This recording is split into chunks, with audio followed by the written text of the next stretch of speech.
السلام علیکم ورحمۃ اللہ وبرکاتہ۔ ناظرین، پھر سے ایک نئی ویڈیو کے ساتھ میں آپ کے سامنے ہوں۔ آج آپ دیکھیں گے Indian film actor Saif Ali Khan کی ویڈیو۔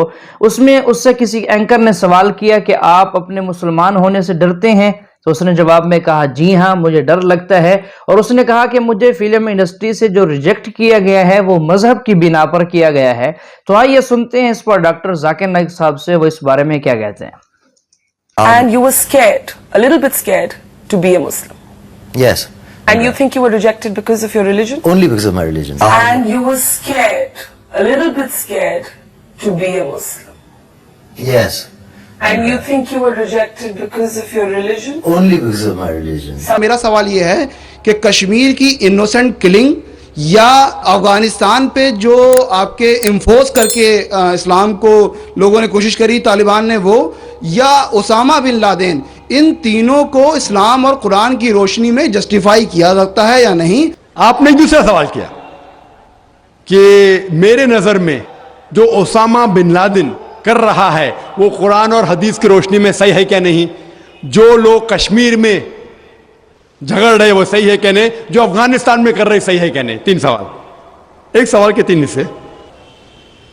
میں پہلے کا جواب تو دے چکا ہوں، شاید آپ نے نہیں سنا، کہ اسامہ بن لادن قرآن اور حدیث کی روشنی میں صحیح کر رہا ہے کیا نہیں۔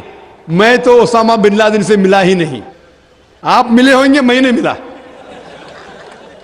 اللہ تعالیٰ فرماتے سورہ حجرات میں سورہ نمبر 49 آیت نمبر 6 میں، جب بھی کوئی آپ کو انفارمیشن، کوئی چیز معلوم پڑتی ہے، خصوصاً اگر فاسق کے ذریعے ہے، تو اس کی تحقیق کرو۔ مجھے پتا نہیں، جو یہ CNN کہہ رہی ہے کہ اسامہ بن لادن نے WTC کو گرایا، اسامہ بن لادن تو کہتا میں نہیں گرایا، تو نہ میں اسامہ بن لادن سے ملا، تو میں یہ بھی نہیں کہتا اسامہ بن لادن قرآن حدیث پہ ہے یا نہیں ہے۔ اللہ عالم، اللہ عالم، اگر ہے تو جنت میں جائے گا، نہیں ہے تو نہیں جائے گا۔ مجھے ضروری نہیں کہ اسامہ بن لادن سے ملنا میرا فرض ہے، ٹھیک ہے نا؟ وہ آخرت کے دن میں فیصلہ ہو جائے گا۔ اللہ تعالیٰ آپ سے بھی نہیں پوچھے گا کیا وہ مجاہد تھا کہ دہشت گرد تھا، وہ اللہ تعالیٰ فیصلہ کریں گے۔ سوال نمبر 2 کہ کشمیر میں جو لوگ جھگڑ رہے ہیں کیا وہ قرآن اور حدیث کی روشنی میں ہے کیا نہیں؟ میں کشمیر میں لاسٹ ایئر 2003 میں تقریباً 1 سال پہلے گیا تھا۔ آپ دیکھتے کہ کشمیری لوگ الگ الگ وجہ کے لیے جھگڑ رہے ہیں۔ اگر وہ وجہ قرآن اور حدیث سے صحیح ہے تو صحیح وجہ، اگر خلاف ہے تو خلاف ہے۔ یہ کہنا کہ سارے کشمیر قرآن حدیث کے اوپر ہے یا سارے کشمیر نہیں ہے، یہ بالکل غلط ہے۔ کچھ لوگ قرآن اور حدیث کی روشنی میں جدوجہد کر رہے ہوں گے تو صحیح جہاد کر رہے، کچھ لوگ اپنے ذاتی فائدے کے لیے ایک دوسرے کا قتل کر رہے، وہ بالکل غلط ہے۔ تو ہم دیکھتے ہیں کہ کئی بار کئی لوگ اپنے ذاتی فائدہ اپنا بنا لیتے ہیں۔ تو میں یہ نہیں جانتا ہوں خصوصاً کون کشمیری کیا کر رہا ہے، تو اسی لیے یہ کشمیر عام لوگ قرآن حدیث پہ عمل کر رہے کہ نہیں، آپ کو اس سے پوچھنا چاہیے جو پالیٹکس کے اندر ایک ماہر ہے۔ اللہ تعالیٰ فرماتے سورہ نحل میں سورہ نمبر 16 آیت نمبر 43، اور اللہ تعالیٰ فرماتے سورہ نمبر 21 آیت نمبر 7 میں فَاسْأَلُوا أَهْلَ الذِّكْرِ إِن كُنتُمْ لَا تَعْلَمُونَ، اس سے پوچھو جو اس فن کا ماہر ہے۔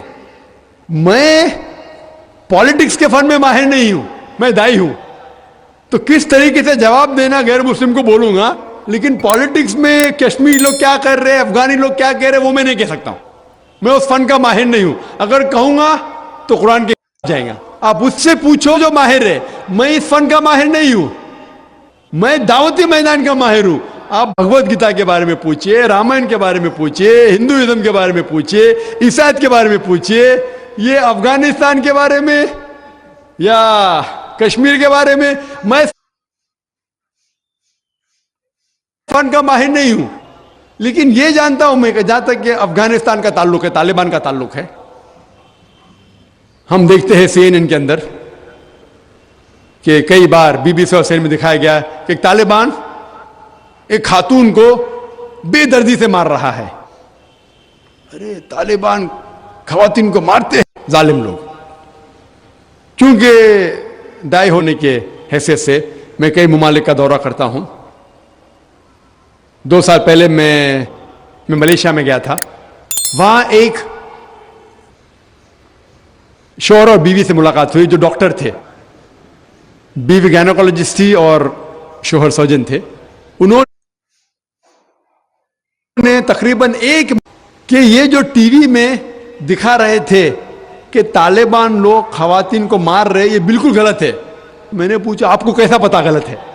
تو اس نے کہا, وہ میاں بیوی نے کہا, کیونکہ طالبان کو جو پگڑی باندھتے ہیں ان کے باندھنے کا ایک خصوصی طریقہ ہے.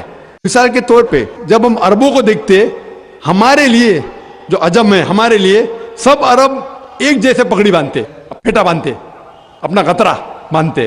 لیکن وہ عرب ہی جانتا ہے کہ سعودی گترا باندھنے کا طریقہ الگ ہے, وہ اماراتی یو اے کا گترا باندھنے کا طریقہ الگ ہے, وہ کویٹی کا گترا باندھنے کا طریقہ الگ ہے. وہ پہچان سکتے. ہم نے اسی طریقے سے وہ طالبان کی پگڑی باندھنے کا طریقہ الگ ہے. وہ ڈاکٹر کہنے لگے مجھ سے کہ جس طریقے سے وہ بی بی سی اور سی این این میں دکھا رہے تھے طالبان خواتین کو مار رہے, وہ طالبان ہے ہی نہیں, وہ ایکٹر لوگ کو لے کے آئے تھے, لیکن بیوقوف تھے کہ ایکٹنگ میں برابر سے نہیں کیے, وہ کپڑے برابر نہیں تھے. میں نے تقریر سنی ایک رپورٹر جس کا نام ہے یوان ریڈلی. یوان ریڈلی ایک برٹش رپورٹر ہے. جب اٹیک ہوتا ہے امریکہ کا افغانستان پہ, بھائی صاحب کو دکھ ہو رہا تھا جب میں نے کہا کہ امریکہ ٹیررسٹ ہے, دکھ ہو رہا تھا ان کو. جارج بش اگر آپ کے رشتہ دار تو معافی چاہتا ہوں میں. تو یوان ریڈلی جو تھی, یوان ریڈلی ایک رپورٹر ہے, برٹش رپورٹر, سفید ہے, وائٹ یوروپین. اس کو بھیجتے ہیں افغانستان میں تحقیق کرنے کے لیے طالبان کے بارے میں. وہ سارے تحقیق کرتے ہیں اور پورے ٹائم وہ نقاب میں رہتی ہے, حجاب میں رہتی ہے. ایک بار کیمرہ گر جاتا ہے اور اس کا راز فاش ہو جاتا ہے, تو طالبان اسے پکڑتے ہیں, 6 دن تک اسے قید کرتے ہیں. اور جس طریقے سے طالبان نے اس کے ساتھ برتاؤ کیا وہ اس لیکچر میں کہتی ہے کہ لوگ جب انہیں پکڑتے ہیں تو بولتے کون اس کے ساتھ ہے, تو آدمی کو لے کے آتے, پھر اس کو لے کے جاتے ہیں اور سب لوگ گھیر لیتے. تو وہ سوچتی ہے ابھی چند منٹوں میں یہ جاہل لوگ میرا قتل کر لیں گے. شاید ہو سکتا ہے کہ 10-15 طالبان میرا بلاತ್ಕಾರ کریں گے. اس کے ذہن میں یہ سب جا رہا ہے, سوچ رہی ہو سکتا ہے کہ مجھے جھاڑ پہ سے لٹکا دیں گے. وہ ایک دم ڈری ہوتی. 1 گھنٹے تک لوگ اسے گھیرتے لیکن کوئی بھی سامنے نہیں آتا. وہ سوچتے ابھی میری موت, ابھی میری موت. 1 گھنٹے بعد ایک افغان عورت آتی ہے اور اس کے جسم کی جانچ پڑتال کرتی ہے. پھر اسے پتا لگتا ہے ہاں یہ لوگ سمجھتے ہیں کہ میرے پاس ہتھیار ہے. وہ اتنا تیش میں آتی ہے, اگر لوگ میرے سے پوچھنا چاہیے, ہتھیار میں بولتی نہیں ہے. 1 گھنٹہ تک کہ میں تڑپ تڑپ کے مر رہی ہوں کہ یہ آج مجھے ماریں گے. وہ تیش میں آ کے کیا کرتی ہے, اپنا اسکرٹ اٹھا لیتے, دیکھو میرے پاس ہتھیار نہیں ہے. جیسا اسکرٹ اٹھاتی ہے طالبان 180 ڈگری اس طرف دیکھتے اور بھاگ جاتے. تو وہ کہتی ہے اپنے تقریر میں طالبان کو مارنے کے لیے بم گرانے کی ضرورت نہیں. وہ کہتی ہے اگر عورتوں کے کپڑے چھوڑیں گے تو طالبان مر جائیں گے شرم کے مارے. یہ ان کا حیا ہے کہ بے پردہ سے وہ دور. اور وہ تقریر کرتی ہے کہ اس عزت سے میری حفاظت کی 6 دن تک کے وہ طالبان لوگ نے. اور جب اسے پوچھا جاتا ہے سوال جو آپ کی نشست میں, کیا آپ کو لگتا ہے کہ القاعدہ نے WTC کو گرایا, تو وہ یوان ریڈلی کہتی ہے میرے حساب سے القاعدہ موجود ہی نہیں ہے. یہ اس کا کہنا ہے, میرا کہنا نہیں. اور جب اسے آزاد کیا جاتا ہے 6 دن کے بعد, اور جب باقی رپورٹرز پوچھتے آپ کے ساتھ کیا سلوک کیے, تو انہوں نے کہا اتنا اچھا حسن سلوک کیے کہ رپورٹ کے اندر ہی نہیں آیا. اور اس نے صرف یہ وعدہ دی تھی کہ میں انگلینڈ جا کے واپس سے قرآن مجید کا ترجمہ پڑھوں گی. تو وہ جاتی ہے اور چند مہینے بعد قرآن کا ترجمہ پڑھتی ہے اور اس کے بعد وہ اسلام قبول کرتی ہے. تو اس کے نظریے سے طالبان ایک دم معصوم ہیں, ان کے اوپر ظلم کیا گیا تھا. تو آپ مجھے پوچھیں گے بھائی طالبان کیا قرآن و حدیث کی روشنی میں صحیح ہے؟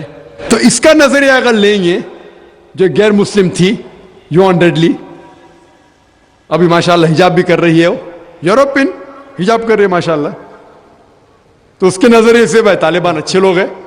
تو اسی لیے نظریہ بدلتے جاتا ہے. امریکہ کے حساب سے طالبان ظالم لوگ ہیں.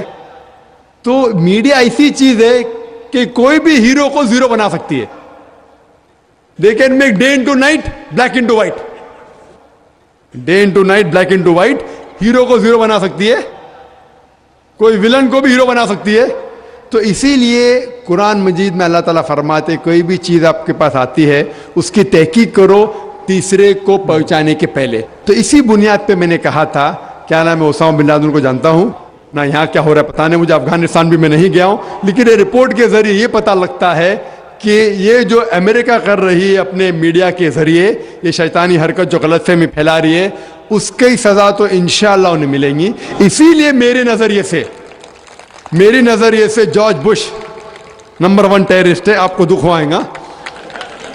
جب میں لندن میں گیا تھا وہاں ایک تقریر کی اور میں جواب دیا تو ایک نوجوان اٹھ کے کہتا ہے کہ جارج بش کو ہم دعا کرتے کہ اللہ تعالیٰ اس کا قتل کرے. تو میں نے کہا میں تو یہ دعا نہیں کروں گا, کیونکہ اللہ کے رسول نے جو دعا کی, جو سب سے زیادہ دشمن اس خلاف جو تھے محمد صلی اللہ علیہ وسلم کے دور میں, دونوں کا نام تھا عمر. تو اللہ کے رسول نے یہ دعا کی کہ کم از کم ایک عمر کو ہدایت دے. تو میں یہ دعا کرتا ہوں کہ کم از کم اللہ تعالیٰ جارج بش کو ہدایت دے.